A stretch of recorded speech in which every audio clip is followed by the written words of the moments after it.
Part 3, the Egoistic Qualities. The first of the several classes of the character qualities is that known as the egoistic qualities. The several particular qualities composing that class are as follows: deficiency and negative, lack of egohood, lack of self-control, lack of self-confidence, lack of initiative.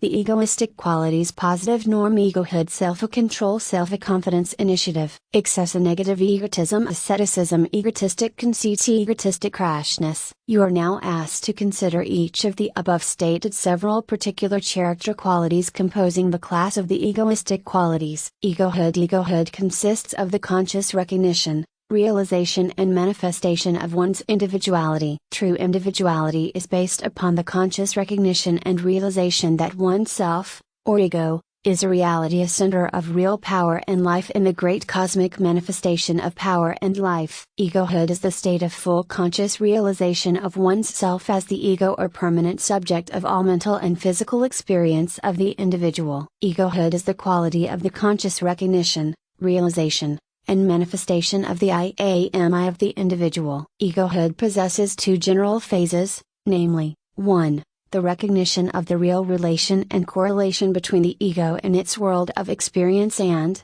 2. The recognition of the real relation and correlation between the ego and the universal principle of power. In the first phase, above noted, the ego perceives and realizes the distinction between itself, on the one hand, and its experiences of thought, feeling, will, action, etc., on the other hand. In this phase, the ego is conscious of itself as an entity endowed with and possessing certain mental and physical instruments of expression and experience, which belong to it but which in no way constitute its essential being. This recognition brings with it a sense of the right and power of mastery over these mental and physical instruments of expression and experience. The individual in whom egohood is awakened is conscious of his mental and emotional faculties as rightfully being servants of his will, and not as the masters of his will. In the second phase, above noted, the ego perceives itself to be a center of life, consciousness and power in and of the great universal principle of power. As a consequence,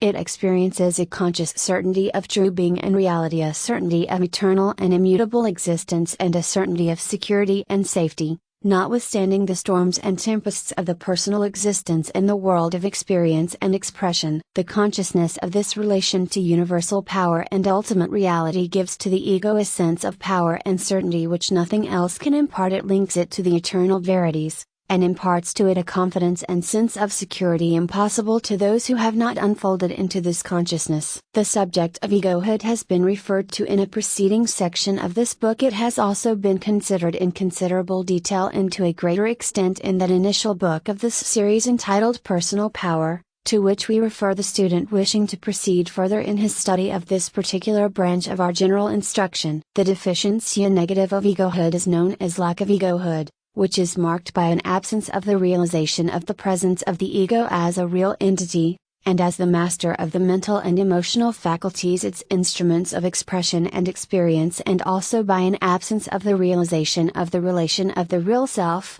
or ego, to the universal principle of power, the ultimate reality, and the correlation existing between that and the ego. The excess negative of egohood is that known as egotism, which is marked by a false sense of the importance of one's personality, and which results in self-conceit, overweening vanity, arrogance, and inordinate desire for admiration and public notice. It differs essentially from egohood inasmuch as it is based upon vanity concerning one's real or assumed personal qualities, traits, abilities or powers, whereas egohood bases its sense of power upon the conscious fact of its individual, impersonal, reality and importance. Lack of egohood, the deficiency and negative of egohood, cannot exist in coordinated being with egohood, for the two are antithetical opposites. Neither can egotism exist in coordinated being with true egohood. Egohood is based upon the true conception of the I am I focus or center of universal power as being the basic fact of individual existence,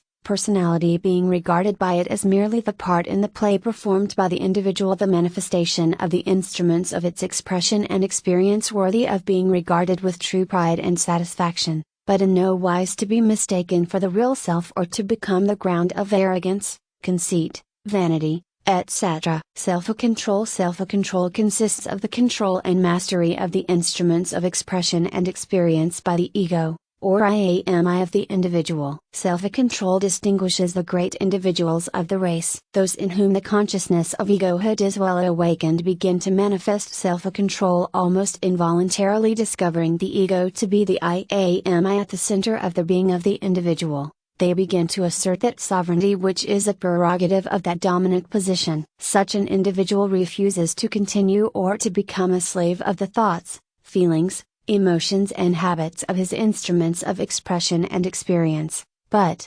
instead, asserts his mastery over them, and orders his mental and emotional kingdom to conform to what he conceives to be his summum bonum or chief good. The deficiency negative of self-control is known as lack of self-control. This negative quality is marked by a greater or less degree of the absence of authority of the ego over the mental and emotional instruments under its control, and by the tendency to let these instruments act like runaway horses, or as spoiled children, i.e., without control, restraint, or mastery. The excess negative of self-control is that quality known as asceticism, i.e., undue austerity, extreme self-denial, self-immortification, self-punishment, etc. Asceticism inclines toward extreme self-denial based upon the false belief that there is some particular virtue in denying to oneself anything and everything that gives pleasure in any form. It seems to proceed upon the theory that anything that gives pleasure is evil,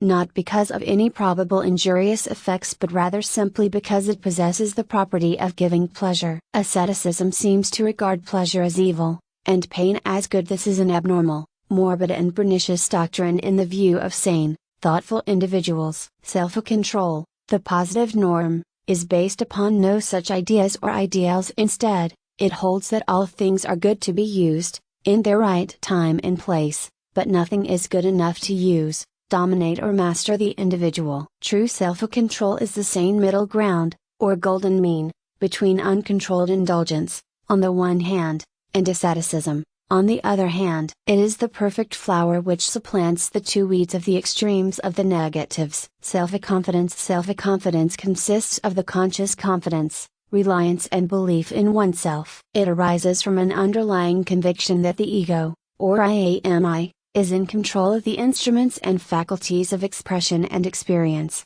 and has developed these to an extent sufficient for them to function effectively and efficiently. It is a healthy, normal, rational mental and emotional quality, and is present in all individuals who dare to attempt to accomplish things in the world of experience. Its keynote is I can, I will, I dare, I do. It employs the master formula of attainment, viz., 1. Definite ideals, 2. Insistent desire, 3. Confident expectation, 4. Persistent determination, 5. Balanced compensation. It is the spirit of the I, conscious of its nature and of its inherent powers, pressing forward to expression and realization in objective form. Self-confidence is one of the most positive of the positive qualities, and should be developed carefully and persistently by all who wish to do things in the world. The deficiency negative of self-confidence is known as lack of self-confidence and is marked by the absence of all the essential qualities which characterize the positive norm of self-confidence. It is the quality so prominent in the I can't,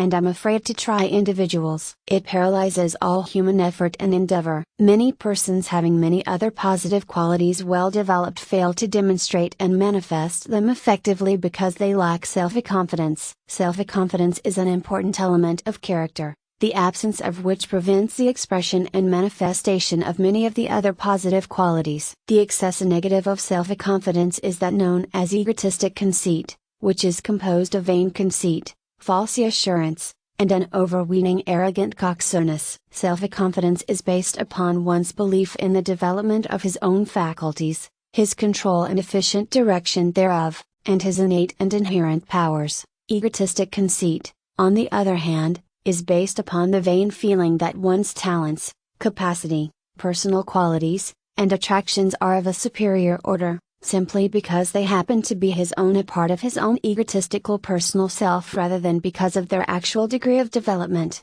direction and control. Egotistic conceit is a grotesque caricature of true self-confidence, and really is a negative of the latter. Initiative consists of the institution of one's action by himself, instead of by the orders or directions of others. To initiate is to introduce, to make a beginning, to set afoot, to originate, to commence, to begin or enter upon. Persons possessed of initiative are able to do things without being told, a valuable faculty when rightly applied. Persons in whom this faculty is well developed are able to act without special orders when confronted by conditions concerning which they have received no directions. They are able to act upon their own, when necessity arises. They are self-starters. They find themselves inspired by self-confidence, and filled by a sense of their own ability to act intelligently and effectively on their own account, without being specially ordered or directed by those in authority over them. Men with initiative of this kind are eagerly sought in all lines of human endeavor. They are comparatively scarce. Many are called for,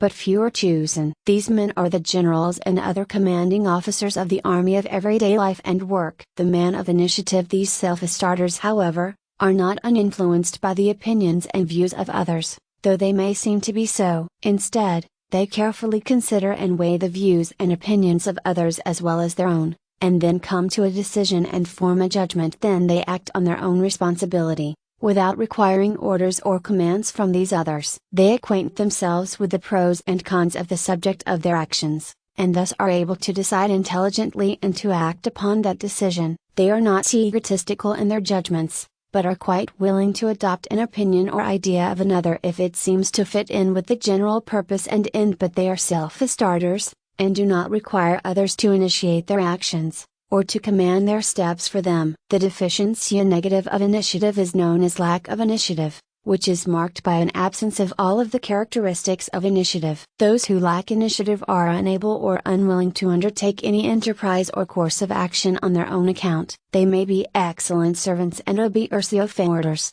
but they cannot act without being told to do the thing, how and when to do it, and when to stop doing it. They seem to lack the power of self-starting, and that of self-direction. They need always to be told their office in life is to be led, or driven. The best that can be expected of them is that they will obey orders faithfully, and this is much, in many cases. The excessive negative of initiative is known as egotistic rashness, which is marked by a disposition to act not only without orders or direction, but also without due consideration, forethought and judgment. Those of this type seem to think that every plan of action or conduct which occurs to them is good simply because they, themselves, happen to think of it. They are inclined to undervalue the opinions and experience of others, simply because they are those of the others instead of their own. Vanity, vain conceit and personal false pride take the place of judgment, open-mindedness, careful consideration, accompanied by self-confidence. Such persons are the fools who rush and where angels fear to tread. They lack balance,